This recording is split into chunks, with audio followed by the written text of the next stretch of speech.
என் கிளாஸில் இருக்கிற குழந்தை தப்பு பண்ணிருச்சு. யாரோ ரோட்டில் போகிறவங்க அடிச்சிட்டாங்க. வாத்தியார் நான் பக்கத்தில் நிற்கிறேன். நான் என்ன பண்ணுவேன் மாணவனுக்காக? நான் ஓடி போய் நீங்கள் ஏன் அடிச்சிங்க அப்படின்னு நான் கேட்பேன். மல்குஸினுடைய பிரதான ஆசிரியர் யாருன்னு சொன்னாங்கன்னா அவன் காய்பா நிற்கிறாரு.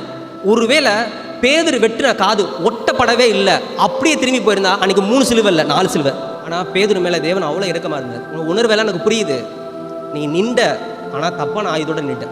ஆனால் அந்த பேதுருடைய மனமாற்றம் பெரிய மனமாற்றமாக இருந்துச்சு. பேதுருக்கு அந்த சிலுவையை பார்த்த பிற்பாடு, அந்த கோழி கூனது பிற்பாடு பேதுருக்கு ரொம்ப கஷ்டம் வந்துச்சு. இப்போ எடுத்தார் சரியான ஆயுதத்தை. அப்போஸ்தலர் 2ஆம் அதிகாரத்தை எடுத்து வாசிக்க போகும்போது யோவேல் புத்தகத்தில் வசனத்தை அப்படியே வாசிப்பார். எத்தனை பேர் மரணம் அடைகிறாங்களாம்? 3000 பேர். இப்போ சரியான பட்டயம், இந்த பட்டயத்தை வச்சு சாதிச்சிடலாம் அப்படி முடிவு பண்ணார்.